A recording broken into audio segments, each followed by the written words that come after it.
ഐതിഹ്യമാലയിൽ നിന്നും തിയേറ്ററിന്റെ വലിയ സ്ക്രീനിലേക്ക് എത്തുന്ന അടുത്ത വിസ്മയ ചിത്രമാകാൻ ഒരുങ്ങുകയാണ് ജയസൂര്യ നായകനാകുന്ന കത്തനാർ. അമാനുഷികമായ അതീന്ദ്രിയ ശക്തികളെക്കുറിച്ചും ഭൂതപ്രേത ദുരാത്മാക്കളുടെ ഇടപെടലുകളെക്കുറിച്ചും പഠിക്കുകയും അതിനെ നിയന്ത്രിക്കാനുള്ള ശക്തി സ്വായത്തമാക്കിയെന്ന് വിശ്വസിക്കപ്പെടുകയും ചെയ്യുന്ന കടമറ്റത്തെ കത്തനാരുടെ കഥ പറയുന്ന കത്തനാർ ദ വൈൽഡ് സോഴ്സസ് എന്ന സിനിമ ഈ വർഷം തിയേറ്ററുകളിലേക്ക് റിലീസിനൊരുങ്ങുകയാണ്. ഒരു നീണ്ട ഇടവേളയ്ക്ക് ശേഷം ജയസൂര്യ നായകനാകുന്ന ബിഗ് ബജറ്റ് ചിത്രം കത്തനാർ ഒരുങ്ങുന്നത് 3D ദൃശ്യവിസ്മയത്തിലാണ്. ചിത്രത്തിന്റെ ആദ്യ അനൗൺസ്മെന്റ് മുതൽ തന്നെ കത്തനാർ ഇന്ത്യൻ സിനിമയുടെ ഏറ്റവും മികച്ച ക്വാളിറ്റിയിലാണ് ഒരുങ്ങുന്നതെന്നുള്ള വാർത്തകൾ ആരാധകരുടെ മനസ്സിൽ വലിയ പ്രതീക്ഷകളാണ് നൽകിക്കൊണ്ടിരിക്കുന്നത്. ആ പ്രതീക്ഷകൾക്ക് ആക്കം കൂട്ടുന്ന തരത്തിലുള്ള വമ്പൻ അപ്ഡേറ്റുകളാണ് ഇപ്പോൾ പുറത്തേക്ക് വന്നുകൊണ്ടിരിക്കുന്നത്. കത്തനാരിൽ ജയസൂര്യയ്ക്കൊപ്പം തെന്നിന്ത്യൻ താരറാണി അനുഷ്ക ഷെട്ടിയും ആദ്യമായി മലയാളത്തിലേക്ക് എത്തുന്നുണ്ട്. ചിത്രത്തിലെ മറ്റൊരു പ്രധാന കഥാപാത്രമായ ഒരു യക്ഷിയുടെ വേഷത്തിലായിരിക്കും അനുഷ്ക എത്തുക.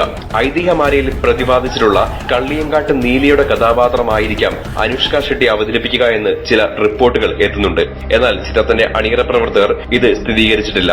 താമസിക്കാതെ തന്നെ അനുഷ്കയുടെ കഥാപാത്രത്തിന്റെ വിവരങ്ങളും പുറത്തു വിടുമെന്ന് തന്നെയാണ് കത്തനാർ ടീം അറിയിക്കുന്നത്. അനുഷ്കയ്ക്ക് പിന്നാലെ കത്തനാരിൽ പ്രഭുദേവ കൂടി ഒരുമിക്കുമ്പോൾ ചിത്രത്തിന്റെ ക്യാൻവാസ് വീണ്ടും വലുതാവുന്നു എന്ന വലിയ സന്തോഷത്തിലാണ് മോളിവുഡ് പ്രേക്ഷകരും ജയസൂര്യ ആരാധകരും. എന്നാൽ അതോടൊപ്പം തന്നെ പ്രേക്ഷകരെ ഏറെ ആവേശം കൊള്ളിക്കുന്ന മറ്റൊരു വമ്പൻ അപ്ഡേറ്റ് എന്തെന്നാൽ ഔദ്യോഗികമായ പ്രഖ്യാപനങ്ങളൊന്നും തന്നെ പുറത്തു വന്നിട്ടില്ല എങ്കിലും കത്തനാരിൽ ഒരു ശക്തമായ ക്യാമിയോ റോളിൽ മലയാളത്തിന്റെ പ്രിയപ്പെട്ട സൂപ്പർ താരം താരചക്രവർത്തി മോഹൻലാലും എത്തുന്നുണ്ടെന്ന ഒരു വാർത്തയാണ് ഇപ്പോൾ പുറത്തേക്ക് എത്തുന്നത്. ലാലേട്ടൻ കത്തനാറിന്റെ ലൊക്കേഷനിൽ എത്തിയതും ജയസൂര്യയുമായി ഒരുമിച്ച് നിൽക്കുന്ന ചില നിമിഷങ്ങളുമെല്ലാം സോഷ്യൽ മാധ്യമങ്ങളിൽ പ്രചരിക്കാൻ തുടങ്ങിയിട്ട് ദിവസങ്ങളേറെയായി. എന്നാൽ ലാലേട്ടൻ എത്തിയത് കത്തനാറിലെ ആ കാമിയോ റോളിനെ കുറിച്ചുള്ള കാര്യങ്ങൾക്ക് വേണ്ടിയാണെന്നാണ് ഇപ്പോൾ സോഷ്യൽ മാധ്യമങ്ങളിൽ പലരും അഭിപ്രായപ്പെടുന്നത്. വരും ദിവസങ്ങളിൽ ഇതിനെക്കുറിച്ചുള്ള ഔദ്യോഗികമായ റിപ്പോർട്ടുകൾ പുറത്തെത്തുമെന്ന് തന്നെ നമുക്ക് പ്രതീക്ഷിക്കാം. Philips and